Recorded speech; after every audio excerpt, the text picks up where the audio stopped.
السلام علیکم۔ کوثر be be کچھ لوگ خود میں گم ہو کر زندگی گزار دیتے ہیں۔ ان تک دوسروں کی نگاہ نہیں پہنچتی۔ وہ اپنی ذات میں اس قدر کھوئے ہوتے ہیں۔ انہیں خود پر اس قدر اعتماد ہوتا ہے کہ دوسرے ان کی نگاہ میں نہیں آتے۔ وہ نہیں جانتے کہ انہوں نے کتنے شیشے چکنا چور کیے ہیں۔ دل کے ٹوٹنے کی آواز ان کے کانوں تک نہیں پہنچتی، لیکن یہ آواز کائنات کے گوشے گوشے میں پھیل جاتی ہے۔ ذرہ ذرہ ان دردناک آوازوں سے لرز جاتا ہے۔ خودی میں گم لوگ بہرے ہوتے ہیں، لیکن مشیت ایزدی ان کے لیے سزا متعین کرتی ہے، اور سزا کا ایک دن ضرور آتا ہے۔ میں انہی خود پرست لوگوں میں سے ہوں۔ قدرت نے میری سزا میرے ہاتھوں متعین کی ہے۔ میں خود کو پامال کر رہا ہوں، اور کوثر بی بی آپ اس میں میری معاون ہیں۔ خدا کے واسطے میری سزا پوری ہونے دیں۔ اپنے آپ کو نہ بدلیں۔ مجھے آپ کی اس نرمی کی ضرورت نہیں ہے۔ میں ڈرائیور ہوں، آپ کا غلام ہوں۔ مجھے صرف حقارت کی نگاہ سے دیکھیں۔ اپنے دوستوں میں میرے ساتھ ذلت آمیز سلوک کریں۔ میں اپنی سزا پوری کرنا چاہتا ہوں۔ خدا کے لیے اپنے آپ کو میری سزا کا ذریعہ رہنے دیں۔ میں دوسروں کو کہاں تلاش کرتا پھروں گا؟ سرفراز، میں معافی چاہتی ہوں سرفراز۔ کوثر بے اختیار کھڑی ہو گئی، ایک قدم آگے بڑھی، اس کے دونوں ہاتھ اٹھے، لیکن میں جلدی سے پیچھے ہٹ گیا۔ آخری بار درخواست کر رہا ہوں کہ مجھے میری اوقات میں رہنے دیا جائے، میں نے دونوں ہاتھوں سے کوثر کو روکتے ہوئے کہا، اور کوثر محجوب ہو گئی۔ وہ سراسیمہ سی نگاہوں سے میری طرف دیکھنے لگی۔ اس نے دونوں ہاتھوں سے منہ چھپا لیا، آہستہ سے مڑی اور پھر سست قدموں سے رہائشی عمارت کی طرف چلی گئی۔ میں اس وقت تک اسے دیکھتا رہا جب تک اس کا ہیولہ میری نگاہوں سے اوجھل ہو گیا۔ اس ٹیم کے تقریباً تمام ممبر کرنل ڈکسن کی کوٹھی پر جمع ہو گئے تھے۔ روانگی کی تیاریاں بھی مکمل ہو چکی تھیں، چنانچہ اب روانگی میں کوئی تاخیر نہ تھی۔ آخری رات تمام لوگوں کا اجتماع ہوا۔ جانے والوں کی فہرست بنی، 6 لڑکیاں اور 15 مرد، کل 21 افراد کو سفر کرنا تھا۔ کرنل ڈکسن کی 2 لڑکیاں، ڈاکٹر میکارڈ جو ڈنمارک سے آئے تھے، 2 لڑکیاں ان کے ساتھ بھی تھیں، طویل القامت اور نصف مرد جیسی، 5ویں کوثر تھی، اور 6ٹھی پروفیسر ہیگلے کی لڑکی فونا تھی۔ 21 افراد کی میٹنگ میں آخری مراحل بھی طے ہو گئے۔ دوسرے دن برٹش ایکوریٹ اسٹیم شپ کمپنی کے ایک فری گٹ سے روانگی کا پروگرام طے پا گیا۔ اس کے انتظامات کرنل ڈکسن نے کر لیے تھے۔ جمیکا سے انہیں لینڈ روورز میں سفر کرنا تھا، جس کے انتظامات وہاں مکمل تھے۔ دوسرے دن صبح لمبی لمبی گاڑیاں ہمیں لے کر بندرگاہ چل پڑیں۔ فری گیٹ کے ڈیکوریٹ کیبنوں میں انہوں نے ہمارا سامان جما دیا۔ کپتان مائیکل کارٹ ایک نوجوان اور خوش لباس خوش مزاج شخص تھا۔ اس مہم جو پارٹی سے وہ انتہائی خوش اخلاقی سے پیش آیا۔ ٹھیک 10:30 بجے جہاز نے کنارہ چھوڑ دیا۔ سب اپنی اپنی سوچوں میں ڈوبے ہوئے تھے۔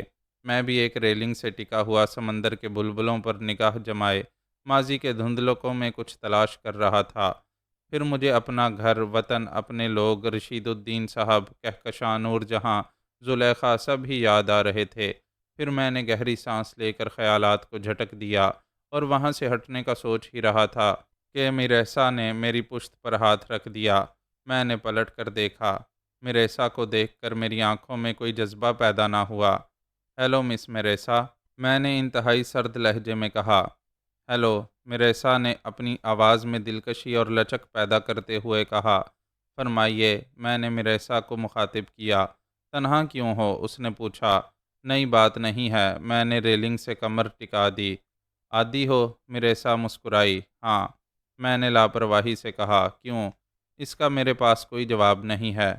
میں تمہاری تنہائی دور کرنا چاہتی ہوں۔ نہ کر سکو گی، آزما لو، میریسا نے میرے قریب ہوتے ہوئے کہا۔ مس میریسا، میں آزمائشوں کی عمر سے گزر چکا ہوں۔ پرانے تجربات ہی اتنے تلخ ہیں کہ اب نئے تجربوں کی آزمائش کرنے کو دل ہی نہیں چاہتا، اور نہ ہی ذہن۔ میرے کہنے سے میرے کان بند ہو چکے ہیں۔ دل سے سنو۔ دل شاید اس نام کی کوئی چیز کبھی ہو، مگر اب نہیں ہے۔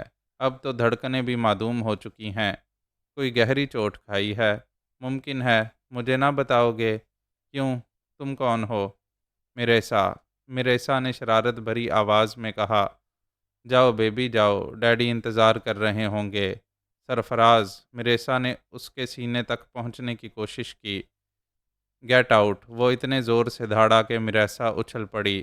اس نے احمقانہ انداز میں سرفراز کی شکل دیکھی، لیکن سرفراز کی آنکھوں میں دیوانگی آمیز سرخی نظر آ رہی تھی۔ سرفراز! وہ سہمی ہوئی آواز میں بولی۔ آئی سے گیٹ آؤٹ! وہ اس انداز سے آگے بڑھا جیسے مریسا کا منہ نوچ لینا چاہتا ہو۔ مریسا خوفزدہ انداز میں پیچھے ہٹی اور پھر الٹے قدموں دوڑ گئی۔ سرفراز کے پیٹ میں قہقہے ابل رہے تھے۔ مریسا کا عشق تو اب ٹھنڈا ہو ہی جائے گا۔ ظاہر ہے ایک نیم پاگل انسان میں کون دلچسپی لے سکتا ہے؟ بیوقوف لڑکی، ابھی تک لکیر پیٹ رہی ہے۔ کیا ملے گا اسے؟ ان کھنڈرات میں تو کچھ نہیں ہے۔ کافی دیر تک وہ ریلنگ سے ٹکا ہوا کھڑا رہا، پھر اپنے کیبن کی طرف چل پڑا۔ کیبن میں داخل ہو کر اس نے دروازہ بند کیا اور لباس تبدیل کر کے ایک آرام کرسی پر دراز ہو گیا۔ ایک بار پھر اداسیاں اس کے ذہن میں رینگ آئی تھیں۔ اس نے آنکھیں بند کر کے کرسی کی پشت سے سر ٹیک دیا۔ تب دروازے پر دستک ہوئی اور وہ چونک پڑا۔ اس نے آگے بڑھ کر دروازہ کھول دیا۔ سامنے نواب صاحب کھڑے تھے۔ کہو بھئی سرفراز میاں، کیا ہو رہا ہے؟ نواب صاحب بے تکلفی سے بولے۔ کچھ نہیں، یوں ہی کچھ سوچ رہے تھے۔ کوئی خاص بات نہیں، پھر بھی عرض کیا نا کہ کوئی خاص بات نہیں ہے۔ بھائی بہت دنوں سے تم سے کوئی تفصیلی گفتگو نہیں ہوئی۔ آج میں تم سے بہت سی باتیں کرنا چاہتا ہوں۔ حاضر ہوں نواب صاحب، لیکن دوران گفتگو اگر کافی کا دور رہے تو گفتگو میں لطف آئے گا۔ میں ابھی منگواتا ہوں، سرفراز نے کہا اور پھر اس نے ویٹر کو بلانے کے لیے کال بیل کا بٹن دبا دیا۔ ویٹر کے آنے پر اس نے کافی کا آرڈر دیا اور پھر نواب صاحب کے سامنے مؤدب بیٹھ گیا۔ اس دوران لندن میں کچھ ایسا مصروف رہا کہ تم سے ٹھیک سے بات چیت نہیں ہو سکی۔ تم نے محسوس تو نہیں کیا؟ نواب صاحب نے پوچھا۔ قطعی نہیں، ظاہر ہے آپ کے دوست ملے تھے۔ ہاں، تم بور تو نہیں ہوئے؟ جی نہیں۔ ہاں بھائی، کوثر میں کچھ تبدیلیاں ہوئی ہیں۔ جی بھائی، اب سرفراز صاحب ہو گئے ہیں۔ نواب صاحب مسکراتے ہوئے بولے۔ میں عرض کر چکا ہوں کوثر بی بی طبیعتاً بری نہیں ہے، بس جب وہ تم سے بدتمیزی کرتی ہے تو مجھے افسوس ہوتا ہے۔ آپ اس موضوع کو ذہن سے خارج ہی کر دیں۔ ہاں، تمہاری اعلیٰ ظرفی سے میں مطمئن ہوں۔ خیر جانے دو، میں تم سے آج جو گفتگو کرنے والا ہوں وہ بہت اہم ہے، نواب صاحب نے کہا، اور ان کی سنجیدگی دیکھ کر میں بھی سنبھل گیا۔ میں سوالیہ انداز میں انہیں دیکھ رہا تھا۔ پھر اس سے قبل کہ نواب صاحب گفتگو شروع کرتے، ویٹر نے اندر آنے کی اجازت طلب کی۔ کافی آ گئی تھی۔ میں نے 2 پیالیاں بنائیں، ایک نواب صاحب کے سامنے رکھی اور دوسری اپنے سامنے رکھی اور بیٹھ گیا۔ یوں تو شاید میں نے تم سے اپنی بہت سی مہمات کا ذکر کیا ہے۔ درجنوں خوفناک مراحل میری زندگی میں آئے ہیں، لیکن اس بار ایک خاص مہم درپیش ہے۔ جی، میں آہستہ سے بولا۔ نواب صاحب نے کافی کا ایک گھونٹ لیا اور پھر پیالی رکھ کر ہونٹ خشک کرتے ہوئے بولے۔ پچھلی بار میری پارٹی، جس میں یہ سبھی لوگ شامل تھے، افریقہ کے ایک خاص مقام روتو کوزے کی طرف گئی تھی۔ روتو کوزے ایک دریا کا نام ہے جس کے بارے میں سنا ہے کہ اس کی تہہ میں بیش قیمت جواہرات پائے جاتے ہیں۔ ہمیں ان جواہرات کی تلاش تھی۔ روتو کوزے ایک تیز بہنے والا دریا ہے اور اس کی تہہ تک پہنچنا بے حد مشکل ہے، قدم ہی نہیں جم سکتے۔ جم کورسیا تو ایک ماہر تیراک تھا، صرف اسی نے دریا میں اترنے کی ہمت کی، لیکن ہم مشکل ہی سے اس کی زندگی بچا سکے تھے۔ چنانچہ سب چھوڑ بیٹھے۔ تب ہم نے دریا کے کنارے کنارے سفر شروع کر دیا۔ ہم کسی ایسی جگہ کی تلاش میں تھے جہاں دریا اتھلا ہو اور بہاؤ کم ہو۔ اس طرح ہم نے دریا کے کنارے کنارے ایک طویل سفر کیا، لیکن دریا کہیں اتھلا نہ تھا، بہاؤ کہیں کم نہ تھا۔ تب ہم جی چھوڑ بیٹھے۔ اس رات ہم نے دریا سے تھوڑی دور ہٹ کر قیام کیا۔ چاروں طرف ویران پہاڑیاں بکھری ہوئی تھیں۔ دریا کے کنارے کنارے البتہ ہریالی تھی۔ اور پھر رات ہو گئی۔ رات کو ہم نے کافی دور پہاڑیوں میں روشنی دیکھی اور حیران رہ گئے۔ پہلے ہمارا خیال تھا کہ شاید افریقی وحشیوں کی کوئی بستی قریب ہے اور یہ روشنی وہیں سے آ رہی ہے۔ بہرحال اس خیال نے ہمیں رات بھر سونے نہ دیا۔ دوسری صبح ہم بندوقوں سے لیس ہو کر چل پڑے اور پھر درختوں سے کاٹے ہوئے موٹے موٹے تختوں کا ایک بڑا سا احاطہ ہمیں نظر آیا۔ کافی سلیقے سے بنایا گیا تھا یہ احاطہ۔ اس میں باقاعدہ بند ہونے والا دروازہ بھی تھا۔ ہم ہمت کر کے اس دروازے کے قریب پہنچ گئے اور پھر میں نے چیخ چیخ کر وہاں موجود لوگوں کو آوازیں دی۔ تب ایک شخص کی شکل دروازے کے پاس نظر آئی۔ طویل القامت، قوی الجثہ شخص، شاید عربی النسل کا تھا۔ اس کی آنکھوں میں دیکھنا مشکل تھا، بڑی تیز اور جاندار آنکھیں تھیں اس کی۔ وہ ہمیں سوالیہ انداز میں دیکھ رہا تھا۔ ہیلو، کرنل ڈکسن نے اسے مخاطب کیا۔ سیاہ ہو؟ اس نے انگلش میں کہا۔ ہاں، سونے کی تلاش میں آئے ہو؟ اس نے دوسرا سوال کیا۔ فی الحال تمہارے مہمان بننا چاہتے ہیں؟ میرا مذہب مہمانوں کی تواضع کا حکم دیتا ہے، ورنہ میں انسانوں سے بیزار ہوں۔ آؤ، اس نے کہا اور مڑ گیا۔ ہم اس کے پیچھے پیچھے اندر داخل ہو گئے۔ طویل و عریض احاطہ تھا جہاں باقاعدہ رہائش گاہ موجود تھی۔ عجیب پراسرار سا ماحول تھا جس نے ہم لوگوں پر ایک عجیب سی کیفیت طاری کر دی۔ بہرحال قیام کے لیے اس نے ہمیں ایک جگہ دی اور خاموشی سے باہر نکل گیا۔ ہماری خواہش تھی کہ ہم اپنے پراسرار میزبان سے گفتگو کریں، اس سے دریا کے ہیروں کے بارے میں معلوم کریں، اس خطے کے بارے میں معلومات کریں۔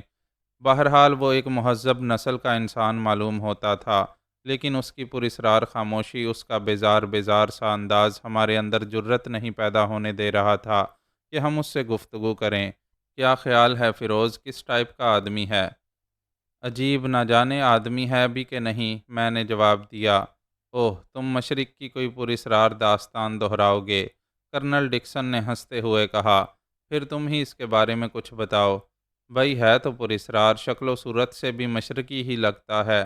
میرے خیال میں اس کا تعلق مشرق وسطیٰ کے کسی ملک سے ہے، ایک دوسرے نے میری تائید میں کہا۔ لیکن اب کیا کیا جائے؟ کیا مطلب؟ ارے بھائی، کیا صرف ان جھونپڑوں میں قیام کرو گے؟ اگر اس نے گھاس ہی نہ ڈالی تو پھر کیا خاک معلوم ہو سکے گا؟ تو پھر تم ہی بتاؤ۔ تھوڑی دیر اور انتظار کر لیں، پھر اس سے ملاقات کی کوشش کریں گے۔ لیکن ہمیں کسی کوشش کی ضرورت پیش نہ آئی۔ دوپہر کو ہمارا پراسرار میزبان ہمارے پاس آیا۔ صاحبو، کھانا تیار ہے، آؤ، اس نے مختصر الفاظ اور سپاٹ لہجے میں کہا۔ چلو، کرنل ڈکسن اٹھتے ہوئے بولا، اور ہم سب اٹھ گئے۔ ہمارا میزبان ہمیں لیے ہوئے رہائش گاہ کے دوسرے حصے میں پہنچا۔ ایک بڑا سا ہال تھا جس میں پرانی طرز کا کچھ فرنیچر موجود تھا۔ فرش پر چھال کے ڈھیر موجود تھے۔ ایک بدی سی میز جو کسی درخت کی چوڑی لکڑی میں پائے لگا کر بنائی گئی تھی، اور اسٹول ٹائپ کی کچھ کرسیاں۔ میز پر بھنا ہوا کچھ گوشت، پنیر اور پانی کا ایک برتن۔ بیٹھو، میزبان نے کہا۔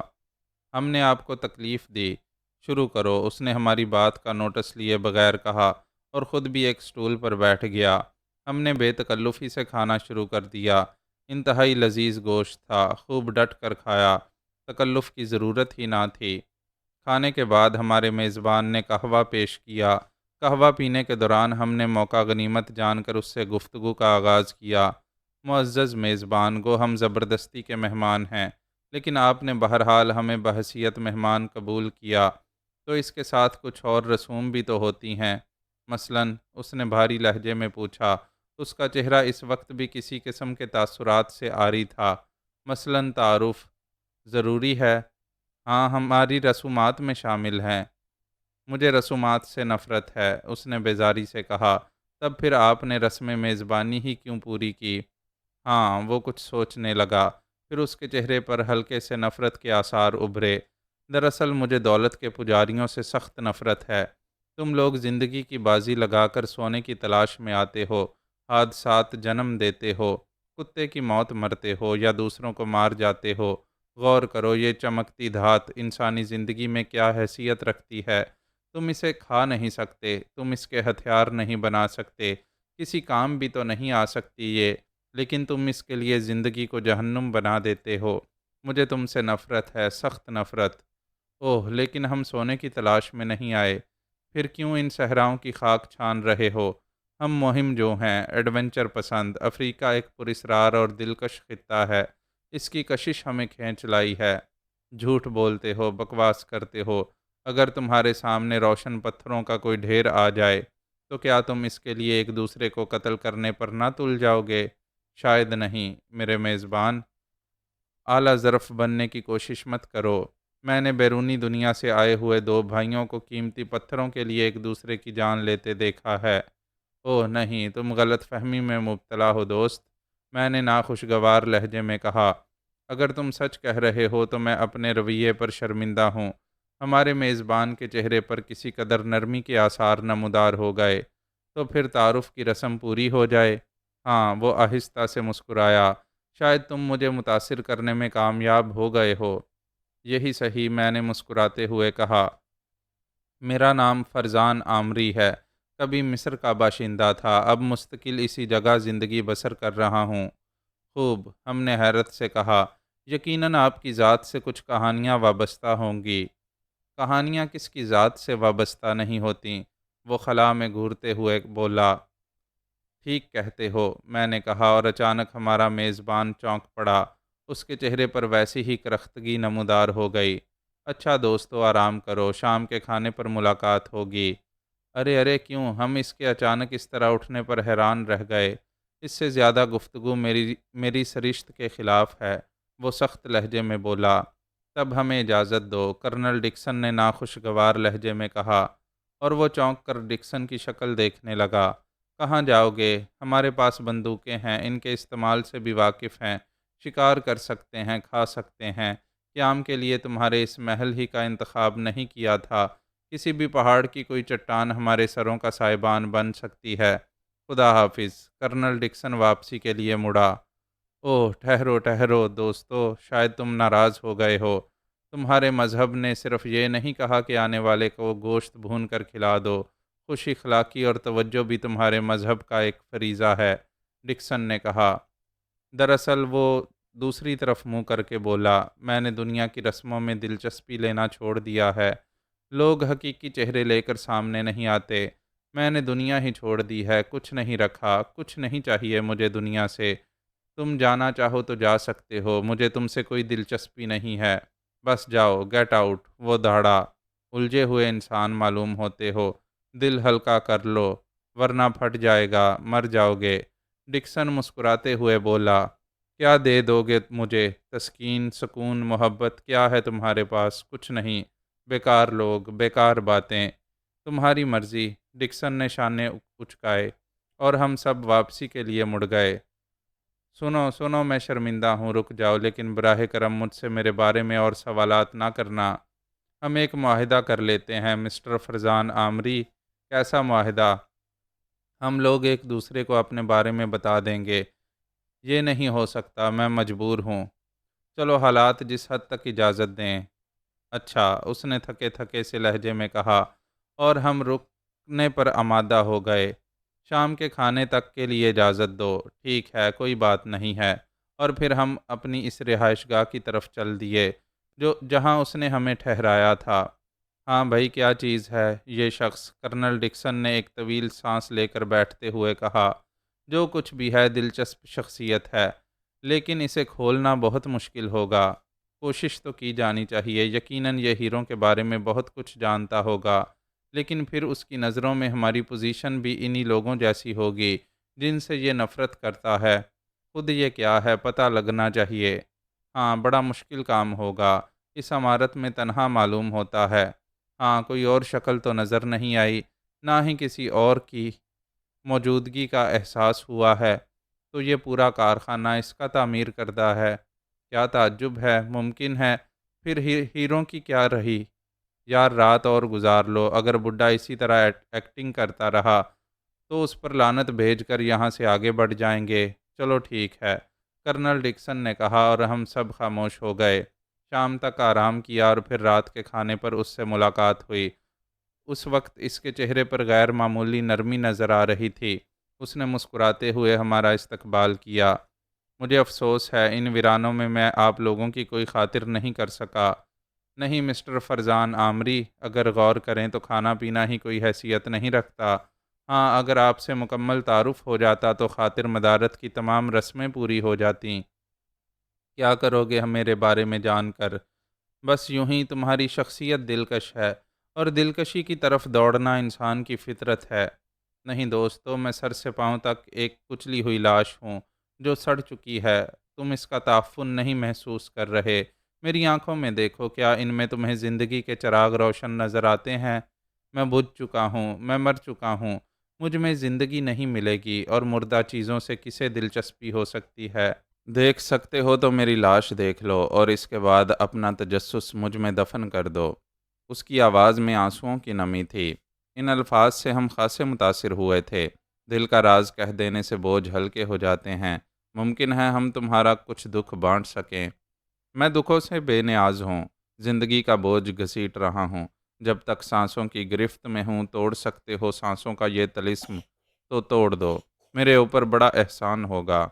سبھی متاثر تھے، سمجھ میں نہیں آ رہا تھا اس سے ہمدردی کا اظہار کریں یا اپنی کھوپڑیاں دونوں ہاتھوں سے تھام کر سرپٹ دوڑ جائیں، لیکن یہ غیر انسانی حرکت ہوتی۔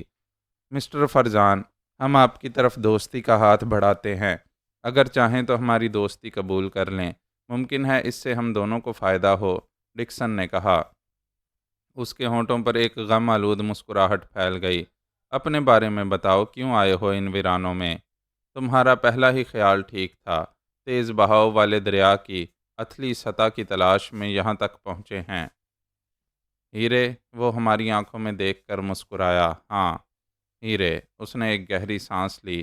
میں بھی ہیروں کی تلاش میں روتو کوزے کے کنارے کنارے نیتیکا تک پہنچا تھا۔ نیتیکا؟ ہاں ہاں، خوابوں کی سرزمین، افریقہ کا سب سے حسین، سب سے دلکش خطہ، نیتیکا۔ بوڑھے کی آنکھوں میں ایک خوابناک سی کیفیت پیدا ہو گئی۔ تو پھر کیا تمہیں دریا کی سطح ملی؟ دریائے روتو کوزے نیتیکا کے پہاڑوں سے نکلتا ہے۔ اوہ، پھر ہیرے؟ وہ ہیروں کی سرزمین ہے۔ چاروں طرف ہیرے ہی ہیرے بکھرے ہوئے ہیں، سرسبز، زمردی، درختوں کی شکل میں، خوبصورت انسانوں کی شکل میں اور چمکدار پتھروں کی شکل میں۔ تو پھر؟ کرنل ڈکسن احمقانہ انداز میں بولا۔ تو پھر بوڑھے کے چہرے پر اچانک زلزلے کے آثار پیدا ہوئے۔ پھر یہ کہ ہیروں کی چمک آنکھوں کی بینائی چھین لیتی ہے، عقل کی روشنی چھین لیتی ہے، انسان ایک بدترین جانور بن جاتا ہے۔ میں بھی اپنی حیثیت بھول گیا تھا، ہیروں کے فریب میں انسانیت کے تمام اصولوں کو فراموش کر بیٹھا تھا۔ میں نے چمکدار پتھروں کی اس وادی سے ایک ہیرا حاصل کر لیا، لیکن افسوس مجھے اس کی رکھوالی کرنا نہیں آئی، اور ایک دن میرے کھردرے ہاتھوں میں وہ اپنی چمک کھو بیٹھا۔ بوڑھے کی آنکھوں میں آنسو لرزنے لگے۔ کچھ بھی نہ کر سکا میں اس کے لیے، آہ! میں نے اس سے سب کچھ چھین لیا، اور اس کے عوض کچھ بھی تو نہ دے سکا اسے۔ بوڑھے کی آنکھوں سے باقاعدہ آنسو بہنے لگے۔ ہم سب حیران و پریشان بیٹھے تھے۔ بوڑھے فرزان کی کہانی عجیب تھی، لیکن اس کی دلکشی سے انکار نہیں کیا جا سکتا تھا۔ سب کے سب اس کہانی میں پوری دلچسپی لے رہے تھے۔ تب چند منٹ کے بعد بوڑھے نے آنسو خشک کرتے ہوئے کہا، مجھے معاف کرنا دوستو، میرا انداز مضحکہ خیز ہے، لیکن یہ ساری کہانی ہی مضحکہ خیز ہے۔ کیا تم اس سے انکار کرو گے؟ ہم ابھی کیا کہہ سکتے ہیں مسٹر فرزان، کہانی تو ہم نے ابھی سنی ہی نہیں۔ ہاں ٹھیک ہے، یہ تو ہے، شاید میں پاگل ہو گیا ہوں۔ نہیں مسٹر فرزان، جس کہانی نے آپ کی آنکھوں میں آنسو دیے ہیں وہ مضحکہ خیز نہ ہوگی۔ بوڑھا کئی منٹ تک گردن جھکائے بیٹھا رہا۔ ہم سب سسپنس میں مبتلا تھے، اور پھر بوڑھے نے گردن اٹھائی۔ جیسا کہ میں بتا چکا ہوں کہ میرا تعلق مصر سے ہے، افریقہ کے اندرونی حصوں سے۔ مجھے بھی ان نوجوانوں کی طرح دلچسپی تھی جو دولت کے حصول میں سرگرداں رہتے ہیں۔ میرا باپ فیصل بن عامری زیتون کی تجارت کرتا تھا اور زیتون کے بڑے تاجروں میں اس کا شمار ہوتا تھا۔ میرے 6 بھائی تھے، 4 بڑے اور 2 چھوٹے، اس لیے میری کوئی پوزیشن نہیں تھی، بلکہ مجھے نکموں میں شمار کیا جاتا تھا۔ ایک شام میرے والد نے اپنے سارے بیٹوں کو جمع کر کے ان سے پوچھا کہ وہ کیا کرنا چاہتے ہیں، مستقبل میں وہ کون سے راستے اختیار کریں گے۔ میرے علاوہ میرے سارے بھائیوں نے میرے والد کو خوش کرنے کی باتیں کیں۔ تب میرے والد کی نگاہیں میری طرف اٹھ گئیں۔ تمہارا کیا ارادہ ہے فرزان؟ انہوں نے سنجیدگی سے پوچھا۔ ابو جان، میں نے کہا، ان سارے لوگوں نے آپ کی دولت کے سہارے اپنا مستقبل بنانے کا فیصلہ کیا ہے، لیکن میرا خیال ہے کہ میں آپ کی دولت کا سہارا نہ لوں۔ کیا مطلب؟ دیکھیے نا، اگر آپ کی دولت نہ ہو تو یہ سب کے سب ناکارہ ثابت ہوں گے۔ بڑی بات تو یہ ہے کہ اس دولت کا سہارا نہ لیا جائے اور دولت پیدا کی جائے۔ تو تمہارا کیا خیال ہے؟ کیا تمہاری نگاہ میں ایسا کوئی ذریعہ ہے؟ ہاں۔ کیا؟ میرے والد نے پوچھا۔ میں اپنی قوت بازو سے کچھ کرنا چاہتا ہوں۔ گو ابھی مستقبل میرے سامنے نہیں ہے، لیکن آپ حکم دیں تو میں قسمت آزمائی کروں گا۔ یہ تو بہت اچھی بات ہے فرزان، میری رائے ہے کہ تم تگ دو شروع کر دو۔ میرے بھائی مجھ سے بری طرح جل گئے تھے۔ بہرحال مجھے کسی کی پرواہ نہیں تھی۔ ہاں، میں سوچ میں ضرور ڈوب گیا۔ بار بار میرے ذہن میں افریقہ کے اندرونی حصے آ جاتے تھے، لیکن میرے بھائیوں نے مجھ سے بدلہ لینے کے لیے ایک گروپ بنا لیا تھا، اور وہ مختلف طریقوں سے والد صاحب کے کان بھر رہے تھے، اور ایک دن ان کی کوششیں رنگ لائیں۔ میرے والد نے مجھے طلب کیا۔ فرزان، انہوں نے سرد لہجے میں مجھے مخاطب کیا، اور میں تعجب سے ان کی شکل دیکھنے لگا۔ تم نے مستقبل کے بارے میں کیا سوچا؟ ابھی میں کوئی فیصلہ نہیں کر سکا ابو جان، میں نے کہا۔ بے شک تم چالاک ہو، اور تم نے بڑی چالاکی سے مجھے بیوقوف بنایا ہے۔ نکمے انسان، تم سوچتے ہی سوچتے وقت گزارنے کا ارادہ رکھتے ہو۔ تم کتنے ہی چالاک ہو، لیکن میں تمہارا باپ ہوں۔ آپ کا یہ خیال، میں نے کہنا چاہا، لیکن انہوں نے جلدی سے میرا جملہ کاٹ دیا۔ بس بس، زیادہ بکواس مت کرو۔ میرے پاس اب تمہارے لیے کوئی جگہ نہیں ہے۔ میں چاہتا ہوں تم فوری طور پر میرا مکان چھوڑ دو۔ میں بھی جوان تھا، میرا خون بھی گرم تھا۔ والد صاحب میرے بھائیوں کے بھڑکانے میں آ گئے تھے، لیکن انہوں نے میری توہین کی تھی۔ میں نے بڑی دھیمی آواز میں کہا، میں تو پہلے ہی کہہ چکا ہوں ابو جان کہ مجھے آپ کی دولت سے کوئی دلچسپی نہیں ہے۔ میں اس کے سہارے زندگی نہیں گزارنا چاہتا۔ یہ دن کل بھی آنا تھا، آج آ گیا تو کیا ہوا؟ اسی وقت نکل جا میرے گھر سے۔ جو حکم، میں نے جلدی سے کہا۔ خدا حافظ، اور میں باہر نکل آیا۔ میں نے اس گھر سے کچھ بھی نہ لیا، میں نے سب کچھ کر لیا تھا، لیکن گھر سے نکلنے کے بعد پریشانیاں میرے سامنے منہ کھول کر کھڑی تھیں۔ تب میرے ذہن میں افریقہ کے پراسرار حصے جاگ اٹھے، اور میں نے فیصلہ کر لیا کہ کچھ بھی ہو جائے میں افریقہ کے پراسرار خطوں میں قسمت آزمائی ضرور کروں گا، اور میں نے تگ و دو شروع کر دی۔ اچھے وقت کے کچھ اچھے دوست بھی تھے۔ ایک بحری جہاز فلوزا پر میرا ایک دوست ازمان کیپٹن تھا۔ اتفاق سے ان دنوں اس کا جہاز ساحل نیل پر لنگر انداز تھا۔ میں اس سے ملا، اس نے میری پوری مدد کی۔ اس کی مدد سے میں اسی جہاز کی کمپنی میں ملازم ہو گیا۔ اس جہاز کو افریقہ کے اندرونی حصوں کی طرف جانا تھا، اور پھر میں نے مصر چھوڑ دیا۔ میں چل پڑا۔ ازمان کو میری نیت کے بارے میں کچھ نہیں معلوم تھا۔ اسے ایک طویل سفر کرنا تھا، لیکن 18 دن کی مسافت کے بعد ایک رات ہم زیلیا کے ساحل پر لنگر انداز تھے کہ میں نے خاموشی سے جہاز چھوڑ دیا۔ میں نہیں کہہ سکتا کہ ازمان نے مجھے کہاں کہاں تلاش کرنے کی کوشش کی، لیکن بہرحال میں اسے نہ ملا، اور پھر تھک ہار کر وہ آگے بڑھ گیا۔ جب مجھے معلوم ہو گیا کہ جہاز فلوزا جا چکا ہے، تب میں باہر نکلا۔ اب مجھے اندرونی علاقوں کے سفر کی تیاریاں کرنی تھیں۔ اور میرے دوستو، اگر تمہیں ناگوار ہو تو میں کہانی مختصر کر دوں، فرزان عامری نے کہا۔ او نہیں فرزان، تمہاری کہانی تو بہت دلچسپ ہے۔ گویا میں اس کے وہ پہلو بھی سناؤں گا جن کا تعلق صرف میری ذات سے ہے۔ اگر تمہیں ناگوار نہ ہو تو؟ مجھے کیوں ناگوار ہوگا؟ سنو سنو، غور سے سنو۔ میری ملاقات ساحل پر گیری مین سے ہوئی، ایک انگریز سیاح جو یورپ سے افریقہ کا حسن لوٹنے آیا تھا۔ ایک سنگ دل انسان، لومڑی کی طرح چالاک اور نڈر شخص۔ وہ ان دنوں افریقی مزدور بھرتی کر رہا تھا۔ میں نے بھی اسے ملازمت کی درخواست دی۔ لیکن تمہارا تعلق افریقہ سے نہیں ہے۔ میں افریقی ہی ہوں جناب، لیکن مصر کا باشندہ ہوں۔ سوری مسٹر، ہمیں تمہاری ضرورت نہیں، ہمیں تو صرف مزدور درکار ہیں۔ میں ان مزدوروں سے کم مضبوط نہیں ہوں، اور پھر آپ کو انہیں کنٹرول کرنے کے لیے بھی کسی کی ضرورت پڑے گی۔ میں ان کا بہترین نگران اور آپ کا وفادار ثابت ہوں گا۔ ٹھیک ہی کہتا ہے ڈارلنگ، کیا حرج ہے، رکھ لو۔ گیری مین کی بیوی نے میری سفارش کی۔ او پٹریشا، تم نہیں سمجھتی، ہمیں ذہین لوگوں کی ضرورت نہیں ہے، یہ نقصان دہ بھی ثابت ہو سکتے ہیں۔ میں وفادار ثابت ہوں گا مسٹر۔ رکھ لیجئے ڈیڈی، ضد نہ کریں۔ اس بار گیری مین کی خوبصورت لڑکی ریفا نے بھی میری سفارش کی، اور گیری مین تیار ہو گیا۔ در حقیقت اس کے لیے میرے دل میں کھوٹ نہیں تھی۔ میں پوری وفاداری سے اس کے مفادات کی نگرانی کرنے لگا، اور بالآخر 10 گھوڑوں اور دوسرے ساز و سامان کے ساتھ مزدوروں کے ساتھ ہم چل پڑے۔ ہم نے افریقہ کے اندرونی حصے میں قدم رکھا۔ میرے دل کی کیفیت عجیب تھی۔ جس حیثیت سے میں افریقہ میں داخل ہو رہا تھا، وہ میرے کام میں رکاوٹ تھی، لیکن بہرحال مجھے اپنا کام انجام دینا ہی تھا۔ چنانچہ میں نے صبر کیا۔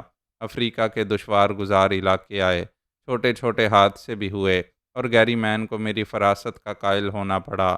میں نے چھوٹے حادثوں کو بڑا نہ ہونے دیا۔ افریقی مزدوروں کے ساتھ بھی میرا سلوک اچھا تھا، اس لیے وہ مجھ سے خوش تھے۔ لیکن 20 دن کے طویل سفر کے بعد مجھے ایک پریشانی لاحق ہو گئی۔ گیری مین کی لڑکی ریفا نے مجھ سے عشق شروع کر دیا۔ خوب، میں نے دلچسپی سے کہا، گویا اس کہانی میں رنگینی شروع ہونے والی ہے۔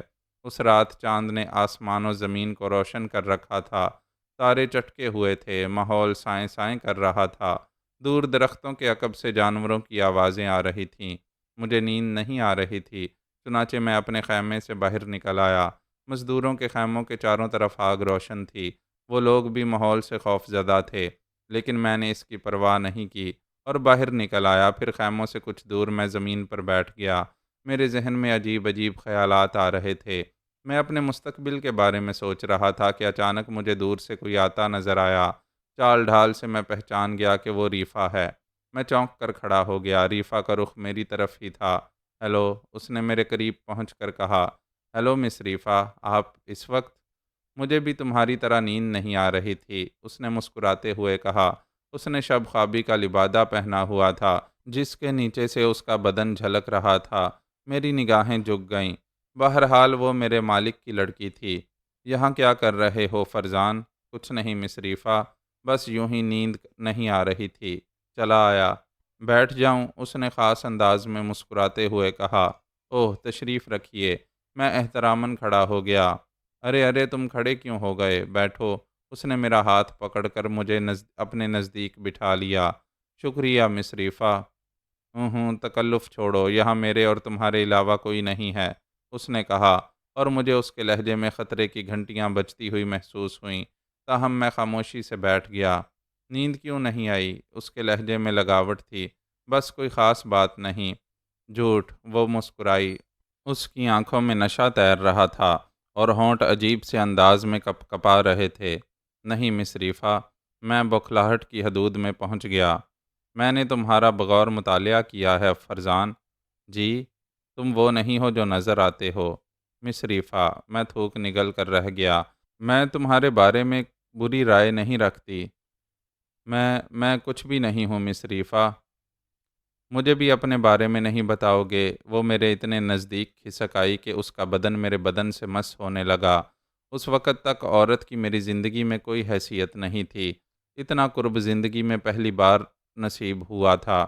میری حالت غیر ہونے لگی۔ میں تمہیں پسند کرتی ہوں فرزان۔ مس ریفا، میں نے گھبرائے ہوئے انداز میں کہا۔ کھل جاؤ فرزان، میرے سامنے کھل جاؤ، میں تمہاری دوست ہوں۔ آپ کیا معلوم کرنا چاہتی ہیں؟ تمہارے بارے میں آپ کا خادم ہوں۔ اس سے پہلے کیا تھے؟ کچھ بھی نہیں تھا۔ اگر کچھ ہوتا تو آپ کے ساتھ نہ ہوتا۔ میں نہیں مانتی فرزان، تم کسی طور مزدور نہیں ہو۔ اس کے علاوہ میں اور کیا عرض کر سکتا ہوں مس ریفا؟ خیر، تمہاری مرضی۔ اگر تم کچھ بتانا نہیں چاہتے تو میں تمہیں مجبور نہیں کروں گی۔ ویسے میری خواہش تھی کہ تم میرے اوپر اعتماد کرتے، میں تمہیں پسند کرتی، میں تمہیں چاہنے لگی ہوں فرزان۔ اس نے میری گود میں اپنا سر رکھ دیا۔ مس ریفا، میرے منہ سے نکلا، تم کچھ بھی ہو فرزان، مجھے اپنا لو، میں پیاسی ہوں، میں تمہارا قرب چاہتی ہوں، میں ڈیڈی سے کہہ کر تمہاری زندگی بنا دوں گی۔ میں اس نے میری گردن میں باہیں ڈال دیں اور اس کے گرم ہونٹ میرے ہونٹوں پر آ ٹکے۔ میرا بدن سن ہو گیا تھا، میرے سوچنے سمجھنے کی قوت سلب ہو گئی تھی، میں ساکت رہ گیا تھا۔ میں نے ریفا کی پذیرائی نہیں کی، لیکن میری خاموشی سے اس کا جنون بڑھتا گیا، اور مجھے اس وقت ہوش آیا جب ایک گناہ سرزد ہونے جا رہا تھا۔ ریفا سخت ہیجان میں تھی، اس کا چہرہ آگ کی طرح دہک رہا تھا۔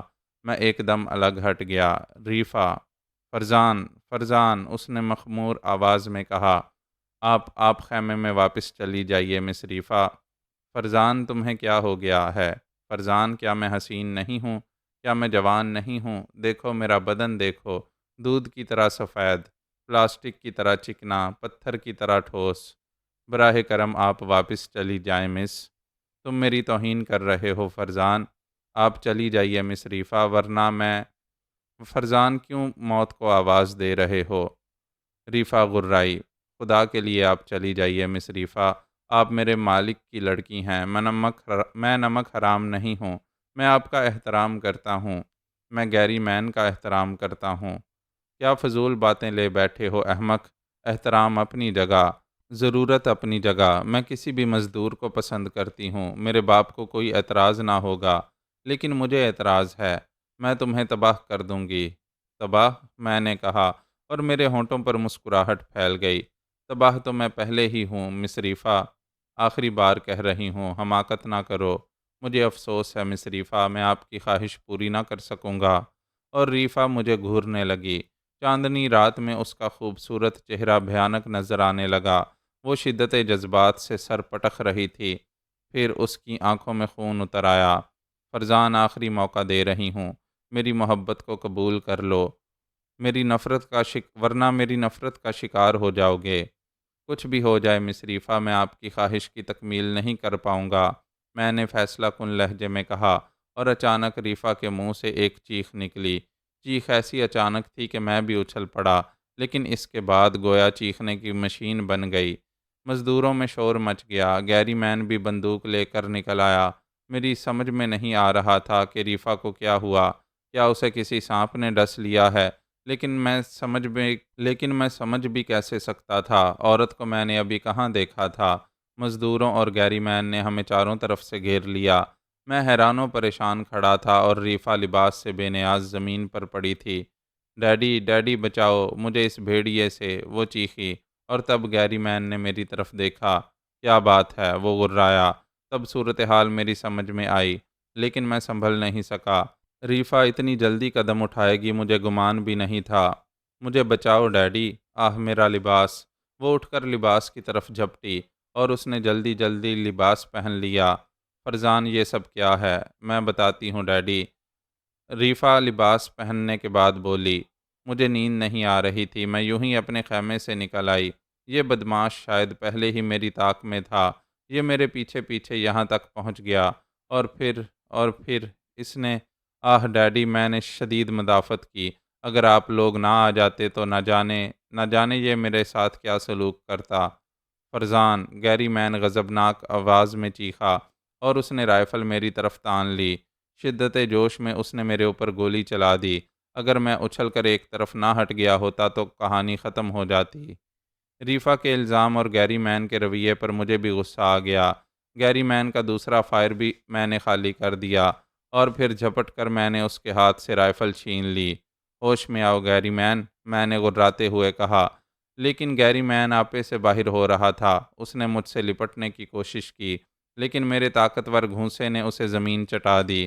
مجھے مزدوروں کی طرف سے خطرہ تھا، لیکن نہ جانے کیوں کسی مزدور نے گیری مین کا ساتھ دینے کی کوشش نہ کی۔ اگر یہ ہاتھ کافی ہے تو اٹھو اور سنجیدگی سے میری بات سنو، ورنہ میں تمہاری شکل بگاڑ دوں گا۔ کمینے، کتے، نمک حرام۔ گیری مین دوسرا گھونسا کھانے کے موڈ میں نہیں تھا۔ کاش میں نمک حرام ہی بن جاتا گیری مین، لیکن تمہیں میری بات ضرور سننا پڑے گی۔ نکل جا، چلا جا میرے سامنے سے، میں تجھے نہ مار سکا تو خودکشی کر لوں گا۔ میں ضرور چلا جاؤں گا گیری مین، لیکن سنو، عقل استعمال کرو، غور کرو، میرا لباس دیکھو، کیا اس میں تمہیں ایک بھی شکن نظر آتی ہے؟ کیا مطلب ہے اس بات کا؟ گیری مین دھاڑا۔ اس کے علاوہ اپنی لڑکی کا لباس دیکھو، اگر لباس زبردستی اتارا جائے تو اس پر کچھ شکنیں ضرور ہونی چاہیے، اور پھر تمہاری لڑکی لباس سے آری تھی اور میں پورے بدن میں تھا، کیا زبردستی ایسے ہی کی جاتی ہے؟ کمینے، کتے، تو میرے اوپر الزام لگا رہا ہے؟ ریفا غرائی۔ نہیں مس ریفا، تمہارے باپ کو اپنی نمک حلالی کا یقین دلا رہا ہوں۔ میں نے کہا، میں کہتا ہوں چلا جا اسی وقت۔ گیری مین اپنے ہونٹ سے نکلنے والا خون پونچھ کر پھر رائفل کی طرف جھپٹا۔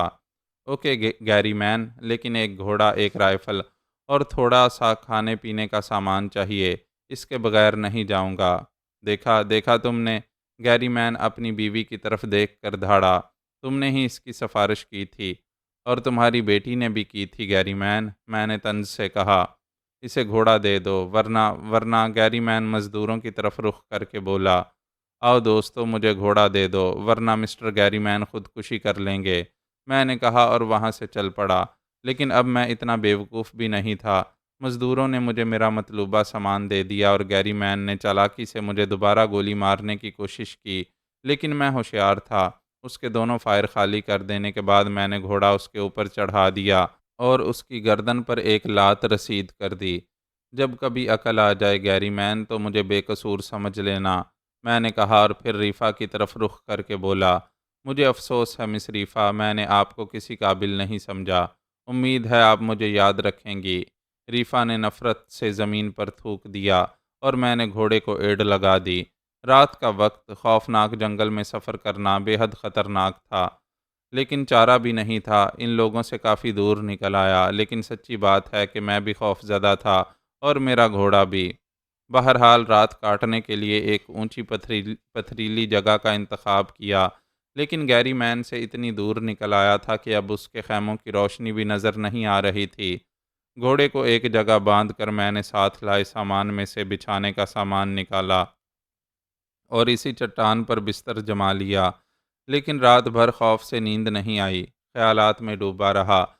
کیسی ذلیل لڑکی تھی، دل کے کسی گوشے سے آواز بھی ابھری کہ حماقت کی، قبول کر لیا ہوتا اسے، کسی کو کانوں کان خبر نہ ہوتی، عیش الگ ہوتے، لیکن دل خوش بھی تھا کہ ضمیر کے خلاف کوئی حرکت نہ ہوئی۔ خدا خدا کر کے سورج نکلا، تب میں نے آئندہ پروگرام کے بارے میں سوچا۔ تنہائی تو ہونی ہی تھی، گیری مین کے ساتھ تو زندگی بسر نہیں کی جا سکتی تھی، مقصد تو افریقہ کے اندرونی علاقے میں آنا تھا، سو پورا ہو گیا۔ اب تو اپنے طور پر زندگی گزارنی پڑے گی، اور میں خود کو نہ ڈر بنانے کی کوشش کرنے لگا۔ گھوڑے کی مالش کی اور تنہا زندگی گزارنے کے لیے ایک پروگرام بنایا۔ دوسری رات پہلی رات کی نسبت پرسکون تھی۔ یہ رات بھی ایک کھلے میدان میں بسر ہوئی، لیکن اس رات نیند آ گئی تھی، اور دوسری صبح جاگا تو میں حشاش بشاش تھا، لیکن اب کسی مناسب راہ کی تلاش میں تھا۔ مناسب راہ، میں نے سوچا، کسی راہ کا تعین تو حماقت ہی ہے، جدھر منہ اٹھے چلتے رہو، ہر راہ مناسب ہے۔ جب راہ کا تعین ہی نہیں، کھانے پینے کی چیزیں موجود تھیں، بس ذہن کو مطمئن کر کے ایک مخصوص راستے پر لگانا تھا، خود کو جنگل کی زندگی کا عادی بنانا تھا۔ جب زندگی ایک راستے کا تعین کرے گی، تب دیکھا جائے گا، اگر تقدیر میں کچھ ہوگا تو مل جائے گا، ورنہ ان جنگلوں میں ہی زندگی کی شام ہو جائے گی۔ یوں دوستو دن رات گزرتے رہے، میرے دل سے خوف ختم ہو گیا تھا۔ اب جنگل کی سیاہ راتیں مجھے خوف زدہ نہیں کرتی تھیں، اب درختوں کے مہیب سائے مجھے غول بیابانی نہیں محسوس ہوتے تھے، اب جنگلی درندوں کی آوازیں سن کر میرے دل کی دھڑکنیں تیز نہیں ہوتی تھیں، اب تیز تیز چلنے والی ہواؤں کی پراسرار سرگوشیاں میری نیند نہیں اڑاتی تھیں۔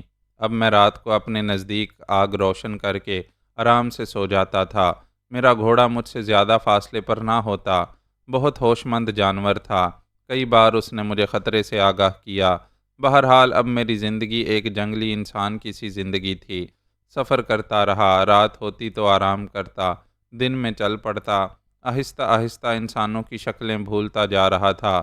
میری بندوق میرے پاس تھی، کارتوسوں کی بھی کافی تعداد موجود تھی، اب تک میں نے صرف چند کارتوس استعمال کیے تھے۔ گوشت کی ضرورت پوری کرنے کے لیے ایک دفعہ چیتے پر گولی چلائی تھی اور چیتا زخمی ہو کر بھاگ گیا تھا۔ بعد میں اس نے 3 راتوں تک میرا پیچھا کیا، لیکن میں نے اسے کامیاب نہ ہونے دیا۔ بالآخر اس کے زخم نے اسے میرا پیچھا نہ کرنے دیا اور میں دور نکل آیا۔ لیکن ایک رات جب میں آرام کرنے لیٹ گیا تھا، میرا گھوڑا آرام سے بیٹھا فضا میں کھر کھر کر رہا تھا۔ اچانک کہیں دور سے زلزلے کی سی کیفیت کا احساس ہوا، ایک عجیب سی آواز ابھر رہی تھی۔ حساس جانور نے اس آواز کو محسوس کیا اور اچھل کر کھڑا ہو گیا۔ جس جگہ ہم لوگ قیام پذیر تھے وہ عام سی جگہ تھی، کسی حفاظت کا بندوبست نہیں تھا۔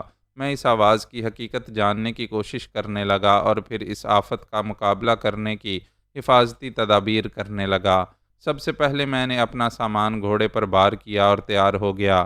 زمین ہل رہی تھی، لیکن انداز زلزلے کا نہیں تھا۔ آواز بتدریج بڑھ رہی تھی اور میں آنکھیں پھاڑ پھاڑ کر چاروں طرف دیکھ رہا تھا، لیکن میرا گھوڑا مجھ سے زیادہ حساس تھا۔ اس نے زور زور سے منہ سے آوازیں نکالنا شروع کر دیں اور میرے کندھے پر منہ رگڑنے لگا۔ تب میں نے بھی اس سیاہ سیلاب کو دیکھا جو سونڈیں اٹھائے ہوئے بے تحاشا دوڑ رہا تھا، ہاتھیوں کا ایک خوفناک غول جو ایک طویل رقبے میں پھیلا ہوا تھا، اسی طرف آ رہا تھا جدھر میں موجود تھا۔ یہ غول مجھے اس طرح رونتا ہوا گزر جائے گا جیسے کبھی وجود ہی نہ تھا، صرف چند دبوں کے علاوہ اور کچھ نہ ملے گا۔ میرا گھوڑا سخت بے چین تھا اور اس کی بے چینی سے ہی ان سے بچاؤ کی ترکیب میرے ذہن میں آئی۔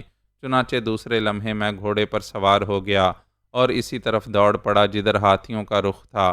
گھوڑا بے جگری سے دوڑ رہا تھا، ہاتھیوں کی آوازوں سے زمین ہل رہی تھی، اور رات کی تاریکی میں اور میرا گھوڑا زندگی بچانے کے لیے بھاگ رہے تھے۔ ہماری رفتار ہاتھیوں کی رفتار سے کہیں زیادہ تھی۔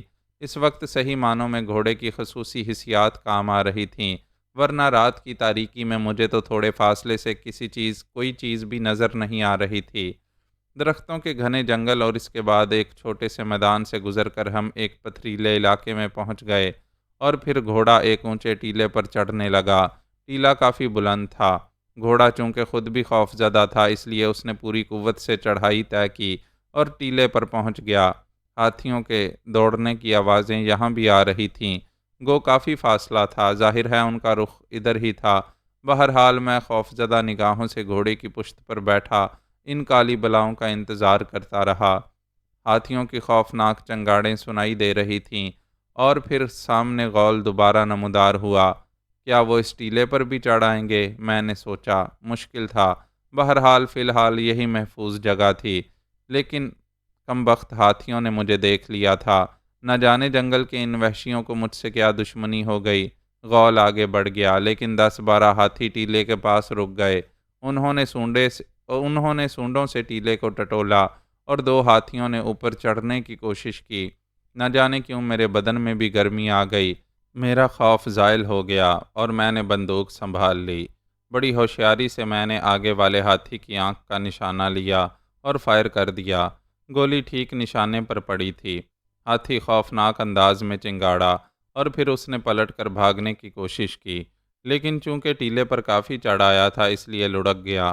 دوسرا ہاتھی اس کی لپیٹ میں آ گیا تھا۔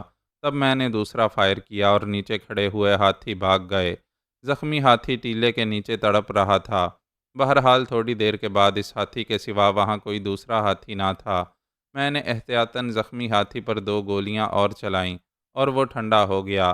لیکن وہ رات میں نے اسی ٹیلے پر گزاری تھی، اور دوسری صبح میں نے ٹیلے کے اطراف میں دیکھا۔ اس کے عقبی سمت میں راتوں کوزے بہہ رہا تھا۔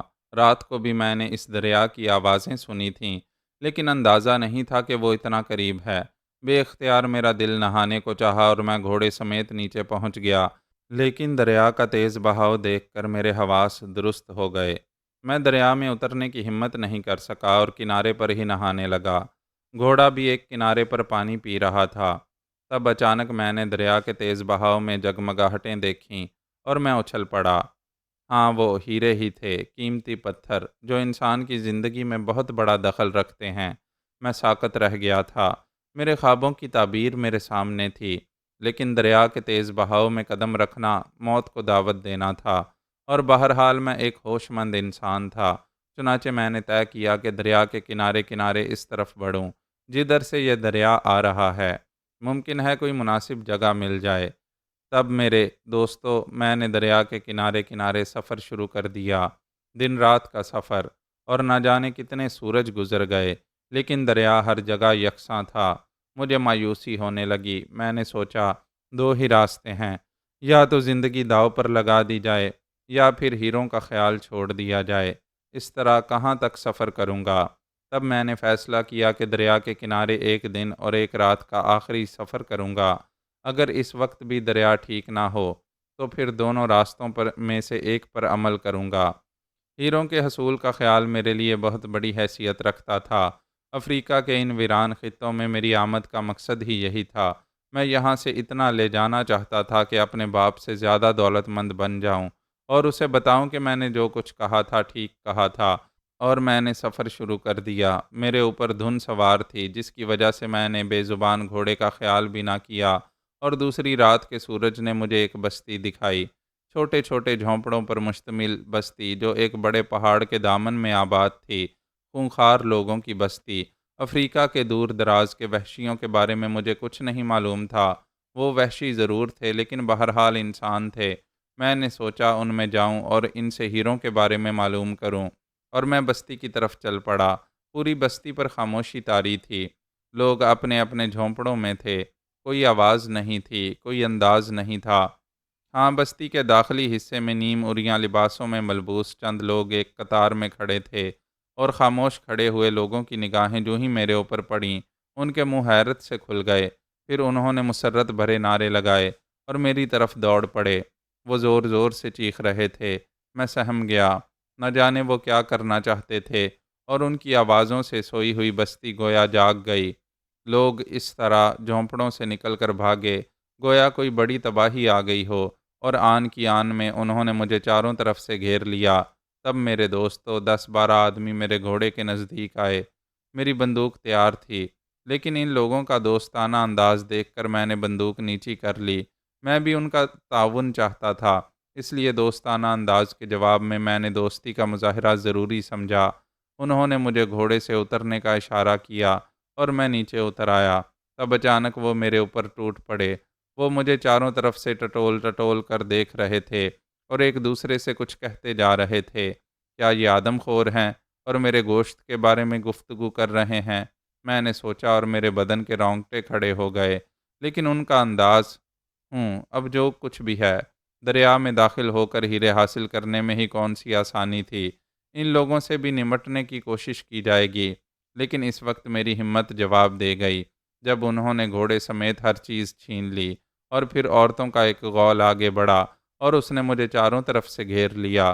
انہوں نے عجیب قسم کے چوڑے چوڑے پتوں سے مجھے ڈھک دیا تھا، یہاں تک کہ میری آنکھیں بھی بند ہو گئیں۔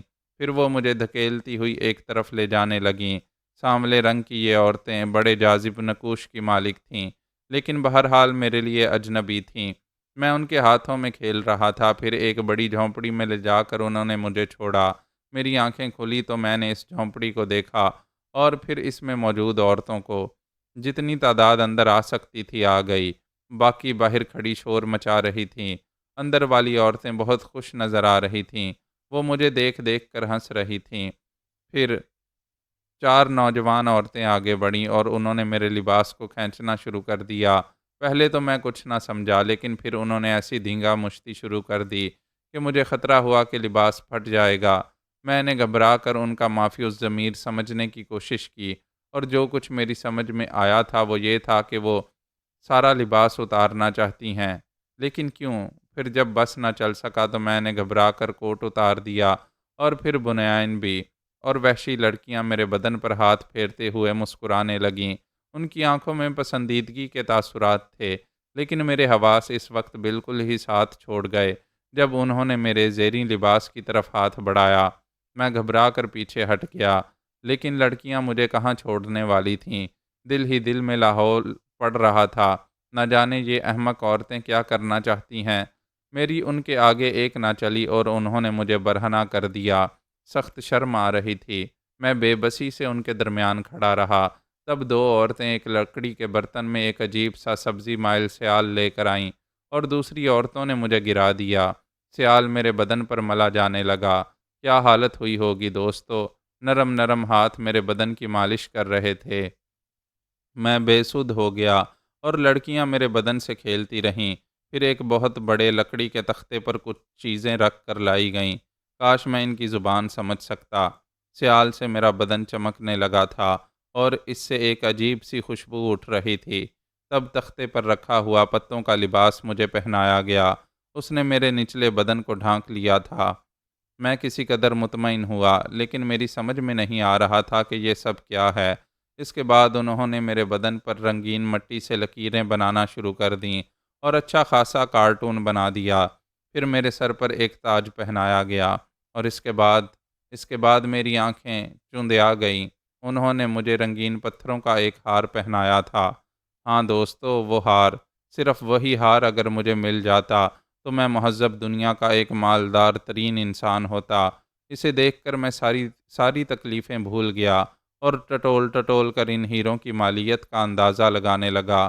تب شاید اعلان کیا گیا کہ میں تیار ہو گیا ہوں، اور بہت سی عورتوں نے پھر اندر آنے کی کوشش کی، لیکن مجھے خود ہی باہر نکال لایا گیا، اور شور مچانے والیاں ایک دم خاموش ہو گئیں۔ آنکھوں کی زبان، اس زبان کا مفہوم یکساں ہوتا ہے۔ دنیا کے ہر خطے میں آنکھوں کی ایک ہی زبان ہوتی ہے اور اسے سمجھنا سب سے آسان کام ہے۔ ان عورتوں کی نگاہوں میں ایک پسندیدگی آمیز حیرت تھی۔ ان کی آنکھوں میں رشک کے جذبات تھے۔ وہ مجھے انوکھی نگاہوں سے دیکھ رہی تھیں، پھر وہ آپس میں سرگوشیاں کرنے لگیں۔ تب کہیں دور سے ایک نرسنگا بجنے کی آواز سنائی دی اور لڑکیاں اور عورتیں اچھل پڑیں۔ انہوں نے ایک جلوس کی شکل بنائی اور مجھے لے کر ایک طرف چل پڑیں۔ الہی، یہ لوگ کیا کرنا چاہتے ہیں؟ کیا مقصد ہے ان کا؟ میں نے سوچا۔ مجھے سجائے بنائے ہوئے وہ لوگ بستی سے دور نکل آئیں۔ تب میرے سامنے سیاہ رنگ کا ایک پہاڑ آ گیا جس کے دہانے سے دھواں نکل رہا تھا۔ آتش فشاں؟ میں نے خوف سے سوچا۔ ہاں، وہ آتش فشاں ہی تھا۔ یقیناً وہ کبھی کبھی آتش فشانی بھی کرتا ہوگا، لیکن کسی خوفناک تباہی کے آثار یہاں کہیں نظر نہیں آتے تھے۔ پہاڑ کے کرب و جوار میں بے شمار وحشی کھڑے تھے۔ ان کے ہاتھوں میں ہتھیار تھے جنہیں ہلا ہلا کر وہ کچھ گا رہے تھے اور ان کی آوازیں کانوں کے پردے پھاڑے دے رہی تھیں۔ وہی نرسنگا بھی بجایا جا رہا تھا۔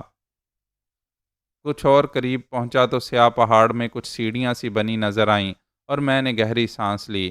فرزان عامری کی کہانی اس قدر دلچسپ اور سنسنی خیز تھی کہ ہمیں وقت کا احساس بھی نہ ہوا۔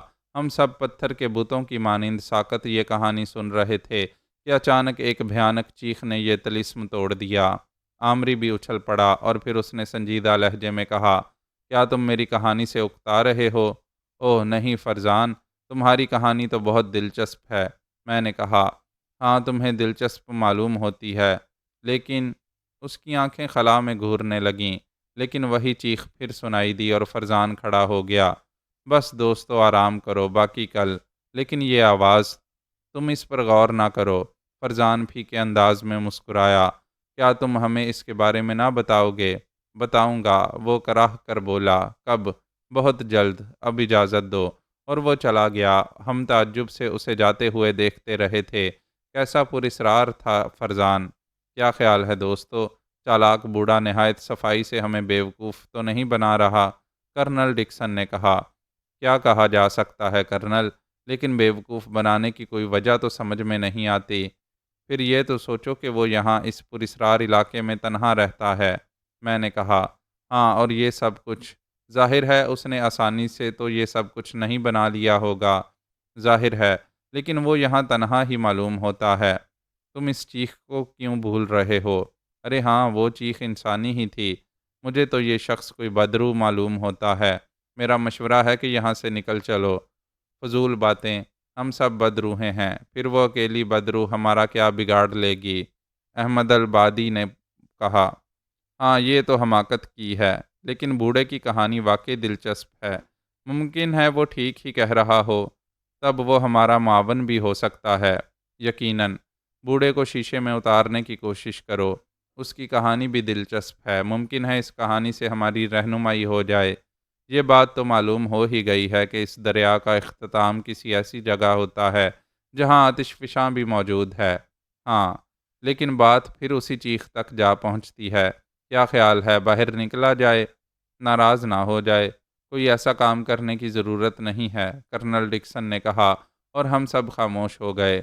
بہرحال کرنل کے مشورے کے تحت کسی نے اس کے معاملے میں مداخلت نہیں کی اور ہم سونے کے لیے لیٹ گئے۔ دوسری صبح اس نے ہمیں صبح بخیر کہا۔ اس کے ہونٹوں پر مسکراہٹ تھی۔ ناشتے کے دوران اس نے کہا، میری کہانی سے بیزار تو نہیں ہو گئے دوستو؟ ہرگز نہیں مسٹر فرزان، تمہاری کہانی بہت دلچسپ ہے، اگر تم سچ کہہ رہے ہو۔ کیا مطلب؟ وہ سنجیدہ ہو گیا۔ معاف کرنا فرزان، تمہاری کہانی ایسی انوکھی ہے کہ اس پر مشکل سے ہی یقین آ سکتا ہے۔ البادی نے کہا، میں تمہارے سامنے اس کے ٹھوس ثبوت پیش کروں گا۔ فرزان نے گھبرائے بغیر کہا، ہم تم سے معافی کے طالب ہیں فرزان۔ نہیں دوست، فرزان نے تھکے تھکے انداز میں کہا، میں ٹوٹا ہوا انسان ہوں، میری شخصیت ٹکڑے ٹکڑے ہو گئی ہے، اب میں کسی کی بات کا برا نہیں مانتا۔ تم کہانی آگے بڑھاؤ دوست۔ کیا تم مجھے احمق سمجھتے ہو؟ اچانک فرزان بگڑ گیا۔ کیوں؟ ہم لوگوں کا منہ حیرت سے کھل گیا۔ میں تمہیں بلا وجہ کہانی نہیں سنا رہا۔ کیا مطلب؟ ہاں، میں اس کے عوض تم سے کچھ طلب کروں گا۔ کیا فرزان؟ ابھی نہیں دوستو، میری کہانی سن لو، اس کے بعد میں تمہارے سامنے اپنی درخواست رکھوں گا۔ دل چاہے تو اسے قبول کر لینا، ورنہ ہم سب اسے دیکھتے رہے۔ اس کے چہرے پر غم کے سائے لہرا رہے تھے۔ یہ شخص آسانی سے سمجھ میں نہیں آ سکتا تھا، اور پھر اس نے ایسا سسپینس پیدا کر دیا تھا کہ ہم اسے چھوڑ بھی نہیں سکتے تھے۔ پھر کیا ہوا فرزان؟ خوبصورت عورتوں نے مجھے سیڑھیوں کے نزدیک چھوڑ دیا، اور پھر دو آدمی مجھے اوپر لے چلے۔ میرے اوسان خطا ہو رہے تھے۔ کیا یہ میری قربانی دینا چاہتے ہیں؟ افسوس، اب تو بندوق بھی میرے پاس نہیں تھی، لیکن میں نے فیصلہ کر لیا کہ میں آسانی سے جان نہیں دوں گا۔ ان میں سے کچھ کو لے کر مروں گا۔ میں ان کے ساتھ چلتا رہا۔ اوپر صرف 5 آدمی تھے، سب کے سب عمر رسیدہ۔ ان کے ہاتھوں میں عجیب عجیب چیزیں تھیں۔ انہوں نے وہ چیزیں پہاڑ کے دہانے میں اچھال دیں۔ دھواں نکلا، اور پھر انہوں نے میری گردن پکڑ کر اسے جھکا دیا۔ لیکن میں غار کے دہانے سے دور تھا، اس لیے ابھی مجھے تردد نہیں تھا، لیکن میں پوری طرح ہوشیار تھا۔ ایک وحشی چیخ چیخ کر پڑ رہا تھا۔ پھر انہوں نے مجھے سیدھا کر دیا، اور اس کے بعد انہوں نے ایک پھل میرے ہاتھ میں دیا اور اشارہ کیا کہ اسے غار کے دہانے میں اچھال دوں۔ میں نے اس میں بھی کوئی تردد نہ سمجھا اور پھل دہانے میں اچھال دیا۔ تب وحشی خوشی سے چیخنے لگے، اور پھر وہ میرے سامنے جھک گئے۔ میں خشک ہونٹوں پر زبان پھیر رہا تھا۔ اب نہ جانے کیا قصہ ہے۔ اوپر کی آوازیں سن کر نیچے بھی شور مچنے لگا، اور پھر پہاڑ سے واپسی شروع ہو گئی۔ میں سیڑھیاں اترنے لگا۔ نیچے قدم رکھا ہی تھا کہ لوگوں نے میرے اوپر پھولوں کی بارش کر دی، اور میں نے ایک گہری سانس لی۔ اس کا مقصد ہے کہ وہ لوگ میری قربانی دینے کا ارادہ نہیں رکھتے تھے۔ پھر یہ سب کیا تھا؟ ان لوگوں نے مجھے یہ اعزاز کیوں دیا تھا؟ زیادہ بہتر یہی تھا کہ اپنے ذہن کو آزاد چھوڑ دوں۔ بلا وجہ الجھنوں میں پھنسا ہوا تھا۔ جو کچھ ہوگا دیکھا جائے گا۔ پھولوں کی بارش کرنے والے اپنی زبان میں نہ جانے کیا گا رہے تھے۔ ان میں مرد بھی تھے اور عورتیں بھی۔ سب کے سب خوش نظر آ رہے تھے۔ میں خاموشی سے ان کا تماشا دیکھتا رہا، اور اس کے بعد وہ مجھے وہیں لے گئے۔ ایک اور جھونپڑے میں مجھے رکھا گیا۔ یہاں بھی مرد اور عورتیں آتے رہے۔ یہ شخص میرے لیے کچھ لے کر آ رہا تھا۔ پھل، دودھ، کھالیں، ہڈیوں کے بنے ہوئے عجیب زیورات میرے سامنے ڈھیر لگ رہے تھے، لیکن اب بھی میری موٹی عقل کچھ سمجھنے سے قاصر تھی، سوائے اس کے کہ یہ لوگ مجھے کوئی نقصان نہیں پہنچانا چاہتے۔ بہرحال یہ بھی سکون کی بات تھی۔ پھر رات ہو گئی۔ میں جھونپڑے میں تھا، لیکن کہیں اور کچھ ہو رہا تھا۔ میرے سامنے لگے ہوئے سامان کا ڈھیر اٹھ رہا تھا، اور پھر لوگ سارا سامان اٹھا کر لے گئے۔ پھر جب چاند نکل آیا تو چند عورتیں ہنستی ہوئی میرے پاس آئیں۔ ان میں سے ایک نے میری آنکھوں میں آنکھیں ڈال کر کچھ کہا، اور دوسری شرمائے ہوئے انداز میں ہنس پڑی۔ کاش میں تمہاری زبان سمجھ سکتا، میں نے اس عورت کی آنکھوں میں دیکھتے ہوئے ٹھنڈی سانس بھر کر کہا، اور وہ حیرت سے دوسری عورتوں کی شکل دیکھنے لگی۔ نہیں سمجھی؟ میں بولا۔ جواب میں کچھ کہا گیا، لیکن میرے فرشتوں کے بھی پلے نہیں پڑا۔ تب اسی عورت نے میرا بازو پکڑا اور جھونپڑے سے باہر نکل آئی۔ چلیے چلیے، آپ بھی چلیے۔ مگر محترمہ، لے کر کہاں جا رہی ہیں؟ میں نے عورت سے بازو چھڑانے کی کوشش کی۔ اس بار بھی خاصا فاصلہ طے کرنا پڑا، لیکن اس سفر کا اختتام ایک بڑے سے جھونپڑے پر ہوا، جو شاید بالکل نیا بنا ہوا تھا۔ اس کے علاوہ میں نے ایک اور بات محسوس کی تھی، وہ یہ کہ بستی خاموش اور ساکت تھی۔ جو عورتیں مجھے لے کر یہاں آئی تھیں، ان کے علاوہ راستے میں کوئی اور نظر نہیں آیا۔ جھونپڑے کا بند دروازہ کھول دیا گیا۔ اندر روشنی تھی، اور پھر مجھے اندر دھکیل کر دروازہ بند کر دیا گیا۔ گویا یہ میرا قید خانہ ہے، میں نے سوچا، اور جھونپڑے کو اندر سے دیکھنے لگا۔ لیکن جو ہی میں اسے دیکھنے کے لیے مڑا، ششدر رہ گیا۔ پیال کے ڈھیروں کو ایک چکور پتھر پر بچھا کر گویا مسہری بنائی گئی تھی، اور اس مسہری پر ایک کمل کھلا ہوا تھا۔ ہاں، یہی تشبیہ مناسب ہے دوستو۔ وہ کمل کے پھول کی مانند خوبصورت تھی۔ سبز پتوں کا لباس، سانولا چہرہ، سیاہ بالوں میں سفید پھول ٹکے ہوئے تھے، سڈول بدن، بے حد حسین تھی، اور وہ اپنی سیاہ معصوم آنکھوں سے مجھے دیکھ رہی تھی۔ اس کے ہونٹوں پر مسکراہٹ تھی۔ آگا ڈولی ڈوفا، اس نے شرمائے ہوئے انداز میں کہا۔ سبحان اللہ، آپ کی تعریف، میں نے ایک طویل سانس لے کر کہا۔ شوگا پوشا سا، اس نے نظریں جھکا کر کہا۔ بہت خوب، بہت خوب، میں نے کہا، اور پھر اچانک اچھل پڑا۔ برق کی سی صورت سے ایک خیال میرے ذہن میں آیا تھا، کہیں اس لڑکی سے میری شادی تو نہیں کر دی گئی؟ وہ سامان جو تحائف میں مجھے ملا تھا جھونپڑے میں چاروں طرف سجا ہوا تھا، اور مسحری پر ایک دلہن صاحبہ بھی موجود تھیں، اور نیک بیبیاں مجھے حجلہ عروسی تک پہنچا گئی تھیں۔ ان لوگوں کی ساری رسومات میرے ذہن میں آئیں اور ایک ایک بات میرے خیال کی تصدیق کر رہی تھی۔ مارے گئے فرزان بیٹے ہیروں کے چکر میں آئے تھے اور بیوی گلے پڑ گئی، اب کیا ہوگا؟ میں پریشانی سے سوچنے لگا۔ ایک بار پھر میں نے اپنی جنگلی دلہن کو دیکھا۔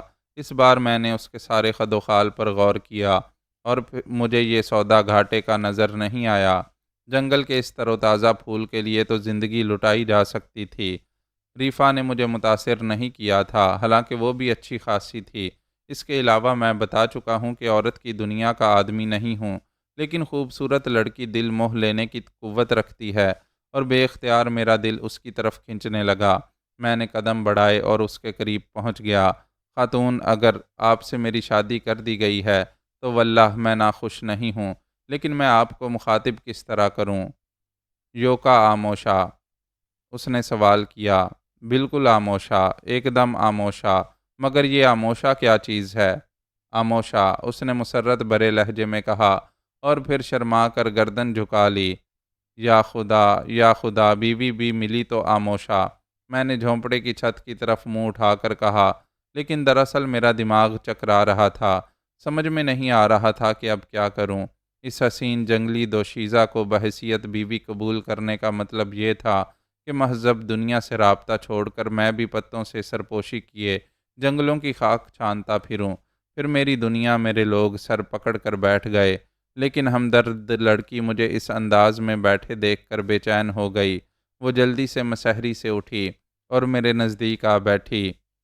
آقا بلائیو، اس نے پیار بھرے لہجے میں کہا۔ یوکا ہپ پنگا چلبلا کر بولا، اور اس کے چہرے پر غور و فکر کے آثار پھیل گئے۔ وہ زیر لب دہرانے لگی، ہپ پنگا، ہپ پنگا، بلکہ آہنگ بھی، میں نے کہا۔ وہ نہ سمجھنے والے انداز میں میری شکل دیکھ رہی تھی، پھر اس نے اپنے نرم ہاتھوں سے میرے دونوں ہاتھ پکڑ کر میرے سر سے ہٹائے اور غور سے سر دیکھنے لگی، لیکن اس کے نازک ہاتھ کے لمس نے، اس کے بدن کی عجیب خوشبو نے میری دنیا ہی بدل دی۔ بڑی کشش انگیز بو تھی، بڑا دلکش لمس تھا، اور میرے دل کی دنیا ڈولنے لگی۔ وہ میری بیوی ہے، وہ میری بیوی ہے، میں سوچ رہا تھا۔ کیا رکھا ہے مہذب دنیا میں؟ مطلب پرست لوگ، ایک دوسرے سے نفرت کرنے والے، دوسری طرف یہ جنگل کے سادہ دل انسان، چاروں طرف بکھرا ہوا سبزہ۔ پہاڑوں کی زندگی بھی اپنا کر دیکھی جائے، اور پھر یہ حسین ساتھی، اور میرے دل نے اسے قبول کر لیا۔ میں نے ہیروں کی طلب سے دستبردار ہو کر اس ہیرے کا انتخاب کر لیا۔ تب میں نے ہاتھ بڑھائے اور اسے آغوش میں لے لیا۔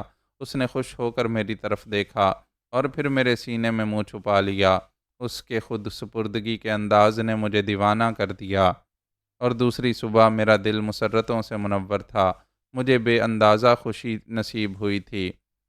دولت مسرتوں کا خزانہ سمجھی جاتی ہے۔ مہذب دنیا کا انسان اس لیے زیادہ سے زیادہ دولت مند بننا چاہتا ہے کہ وہ زیادہ سے زیادہ مسرتوں کو سمیٹ سکے۔ پھر پہاڑوں میں ملنے والی یہ مسرت کیا بری تھی، اور میں نے اس مسرت کو اپنا لیا۔ دوسرا دن بھی عجیب عجیب رسومات سے بھرپور تھا، لیکن اب میں ان کی ایک ایک حرکت میں دلچسپی لے رہا تھا، جیسے وہ لوگ کہہ رہے تھے، کر رہا تھا۔ گو میں ابھی تک اپنی بیوی کے نام سے بھی ناواقف تھا، لیکن آج میں ان کی آواز، ان کے الفاظ، ان کے انداز سمجھنے کی کوشش کر رہا تھا۔ بہرحال اب ان کے درمیان ہی زندگی گزارنی تھی، اور اس رات میں نے تعارف کی رسم پوری کی۔ اپنے خوبصورت جھونپڑے میں جب ہم تنہا ہوئے، جب چاند نکل آیا تو میں نے اس کا بازو پکڑا اور اسے چاندنی میں لے آیا۔ یوں بھی ہمارا جھونپڑا الگ تھلگ تھا۔ اس وقت دور دور تک کوئی نہیں تھا۔ میں نے اسے اپنے سامنے بٹھا لیا۔ تب میں نے اس کے سینے پر انگلی رکھی، پھر اسے متوجہ کر کے وہی انگلی اپنے سینے پر رکھی۔ وہ بہت غور سے میری انگلی دیکھ رہی تھی۔ میں فرزان، میں نے انگلی پر زور دے کر کہا، اور پھر اس کے نازک ہاتھ کی خوبصورت انگلی پکڑ کر اپنے سینے پر رکھتے ہوئے کہا، فرزان۔ وہ میرا مطلب سمجھنے کی کوشش کر رہی تھی۔ پھر اس کے خوبصورت لب مسکرا اٹھے۔ اس کے دانت موتیوں کی مانند تھے۔ اس نے میرے سینے پر انگلی رکھی اور بولی، فارزان، فارزن۔ ہاں، میں نے زور زور سے گردن ہلائی۔ ہاں ہاں، اس نے میرے انداز میں کہا اور پھر میری طرح گردن ہلانے لگی۔ تب میں نے اس کی ہلتی ہوئی گردن کو دونوں ہاتھوں سے تھام لیا اور نفی کے انداز میں گردن ہلائی۔ وہ رک گئی اور غور سے میری شکل دیکھنے لگی۔ تب میں نے اس کے سینے پر انگلی رکھی اور سوالیہ نگاہوں سے دیکھنے لگا۔ پہلی بار وہ نہیں سمجھی تھی، لیکن اس بار پھر میں نے اپنے سینے پر انگلی رکھ کر فرزان کہا اور پھر اس کے سینے پر انگلی رکھ کر خاموش ہو گیا، اور اس بار وہ میری بات سمجھ گئی۔ لاجی کا، اس نے شرمائے ہوئے انداز میں بتایا۔ اوہ، تمہارا کتنا خوبصورت نام ہے۔ میں نے اسے کھینچ کر اپنے سینے سے لگا لیا۔ تو دوستو، یوں میری زندگی بظاہر ان پہاڑوں کے لیے وقف ہو گئی۔ لاجی کا بے حد وفاشوار عورت تھی۔ وقت گزرتا رہا اور زیادہ طویل عرصہ نہیں گزرا تھا کہ میں نے ان کی زبان سیکھ لی۔ میں نے ان کے رسم و رواج سے واقفیت حاصل کر لی، اور حیرت انگیز بات تھی کہ میری حیثیت وہاں بہت بڑی تھی۔ وہ لوگ سورج کے پجاری تھے، چڑھتے اور اترتے سورج کی اطاعت کرتے تھے، اور مجھے وہاں سورج کا بیٹا سمجھا جاتا تھا۔ لاجیکا ان کے لیے برکت رکھتی تھی۔ دراصل وہاں کوئی سردار نہ تھا، سب سورج کی اطاعت کرتے تھے۔ ہاں، اپنی رسم کے مطابق وہ ایک چھوٹی سی بچی کو سورج کی دلہن کے طور پر منتخب کر لیتے تھے۔ وہ بچی بزرگوں کی زیر نگرانی جوان ہوتی تھی، اور پھر انتظار کیا جاتا کسی ایسے اجنبی کا جو ایک مخصوص دن میں ان کے قبیلے میں قدم رکھے۔ وہ اسے سورج سے آیا ہوا سمجھتے تھے۔ تب اس لڑکی کی اس شخص کے ساتھ شادی کر دی جاتی تھی، اور وہ ان کے ہاں ایک متبرک حیثیت رکھتا تھا۔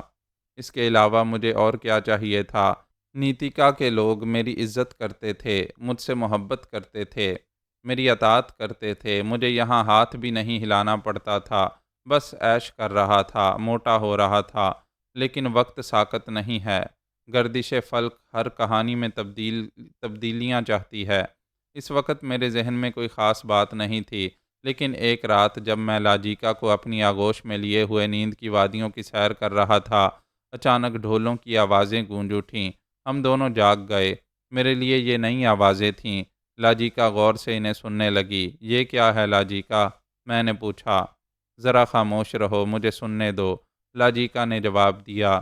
یہ بات بھی میرے علم میں آ گئی کہ وہ لوگ جنگلوں میں پیغام رسانی کے لیے مخصوص طرز کے ڈھول استعمال کرتے ہیں۔ کئی منٹ تک آواز آتی رہی۔ پھر لاجیکا نے ایک گہری سانس لے کر کہا، کچھ اجنبی ہمارے علاقے میں گھس آئے ہیں۔ اوہ! پہرا دینے والوں نے بستی والوں کو ان کے بارے میں اطلاع دی تھی۔ بستی سے انہیں جواب دے دیا گیا۔ کیا جواب دیا گیا ہے؟ یہی کہ ہوشیاری سے انہیں پکڑ لو۔ خوب، گویا یہ پیغام رسانی ہو چکی ہے۔ ہاں، اور اب انہیں گرفتار کر لیا جائے گا۔ بالکل، بستی کے بے شمار جوان دوسرے جوانوں کی مدد کے لیے چل پڑے ہوں گے، لاجیکا نے جواب دیا۔ اس کے بعد ہم ساری رات آوازیں سننے کی کوشش کرتے رہے۔ میری آنکھوں میں تو نیند کا شائبہ بھی نہیں تھا۔ میں ان لوگوں کے بارے میں سوچ رہا تھا، نہ جانے کون ہوں گے، شاید میری طرح قسمت آزمانے والوں میں سے ہوں، لیکن ان کے ساتھ یہاں کیا سلوک ہوگا؟ صبح کی روشنی پھوٹنے لگی۔ میں نے لاجیکا کی جانب دیکھا، وہ آنکھیں بند کیے ہوئے تھی، لیکن سو نہیں رہی تھی۔ لاجیکا، میں نے اسے آواز دی۔ ہوں۔ سو رہی ہو؟ نہیں، تو پھر باتیں کرو۔ ہاں ہاں کرو۔ اس نے آنکھیں کھول دیں۔ کیا وہ لوگ گرفتار ہو چکے ہیں؟ یقیناً، لیکن ان کی گرفتاری کی خبر نہیں دی گئی۔ شاید انہوں نے مزاحمت نہیں کی۔ اوہ، لیکن اب ان کے ساتھ کیا سلوک ہوگا؟ ہم لوگ انسانوں پر ظلم نہیں کرتے، انہیں یہاں سے اتنی دور پہنچا دیا جائے گا کہ پھر ادھر کا رخ نہیں کریں گے۔ بس، لاجیکا نے جواب دیا۔ تمہارے قبیلے کے لوگ بہت نیک دل اور رحم دل ہیں لاجیکا، تمہارے رسم و رواج بھی بہت اچھے ہیں۔ یہ بہت اچھی بات ہے کہ تم اپنے جیسے انسانوں کو نقصان نہیں پہنچاتے، لیکن اس سے ہمیں کافی نقصان پہنچ چکا ہے فرزان۔ اس سے قبل ہمارے قبیلے کے لوگ بیرونی دنیا کے ظالم لوگوں کو زندہ نہیں چھوڑتے تھے۔ اس وقت بہت سکون تھا، لوگ ادھر کا رخ کرتے ہوئے گھبراتے تھے، لیکن اس کے بعد سورج کی ایک دلہن نے یہ رسم منسوخ کر دی۔ اس نے انسانوں سے ہمدردی کا سبق دیا، لیکن باہر سے آنے والوں کے ساتھ برا سلوک نہیں کیا گیا۔ لیکن چمکدار پتھروں کے متلاشی زیادہ مقدار میں آنے لگے اور بعض اوقات وہ آتشی ہتھیاروں سے مقابلہ بھی کرتے تھے۔ چنانچہ کچھ نئے فیصلے کیے جانے تھے۔ پھر کس وقت کا انتظار تھا؟ ایک نیا فیصلہ ابھی ہوگا۔ بوسیتا کی مرضی پر ہے، لاجیکا نے کہا۔ بوسیتا کا قبیلے کا وچ ڈاکٹر تھا۔ بظاہر یہ اداس نہیں تھا، لیکن انتہائی خاموش اور دیوانگی کی حد تک اپنے قبیلے سے مخلص تھا۔ ممکن تھا وہ ان لوگوں کی موت کا فیصلہ دے دے۔ نہ جانے کیوں میں فکر مند ہو گیا۔ بہرحال ان لوگوں کو میں نے دیکھا بھی نہیں تھا۔ یہ بھی نہیں معلوم تھا کہ وہ لوگ گرفتار بھی ہوتے ہیں یا نہیں۔ پھر میں کیوں مند ہوں؟ سورج نکل آنے کے بعد روزمرہ کی مصروفیات شروع ہو گئیں اور مجھے جن کا انتظار تھا وہ لوگ آ گئے۔ سورج کی دلہن کو اطلاع دی گئی کہ رات کچھ لوگوں کو گرفتار کیا گیا ہے۔ بوسیتا ان کا منتظر ہے۔ ہم آ رہے ہیں، لاجیکا نے کہا، اور پھر وہ مجھے تیار کرنے لگی۔ یہاں مجھے بھی ان لوگوں کا سا لباس پہننا پڑتا تھا۔ چہرے اور بدن پر رنگین نقوش بنانے پڑتے تھے۔ ہیروں کا تاج پہننا پڑتا تھا۔ ان لوگوں کے درمیان کوئی بات نہیں تھی، لیکن مہذب لوگوں میں ان کے سامنے اس حلیے میں جاتے ہوئے مجھے کچھ جھجک محسوس ہو رہی تھی۔ تاہم جانا ہی تھا۔ لاجیکا ہر روز پیار بھرے انداز میں پہلے مجھے تیار کرتی تھی، پھر خود تیار ہوتی تھی۔ یہ اس کا روز کا معمول تھا، لیکن آج اس نے مجھے خصوصی طور پر تیار کیا۔ میرے گلے میں قیمتی ہیروں کی مالا ڈالی اور پھر خود بھی اپنا بدن سجانے لگی۔ جنگل میں یہ پروان چڑھی۔ اس حسین عورت کے دل میں محبت کا سمندر موجزن تھا۔ وہ مجھے بے پناہ چاہتی تھی اور میں اس کی چاہت کا دل سے قائل تھا۔ بہرحال ہم تیار ہو کر نکل آئے اور 15-20 مسلح آدمیوں کا ایک گروہ ہمارے پیچھے پیچھے چل پڑا۔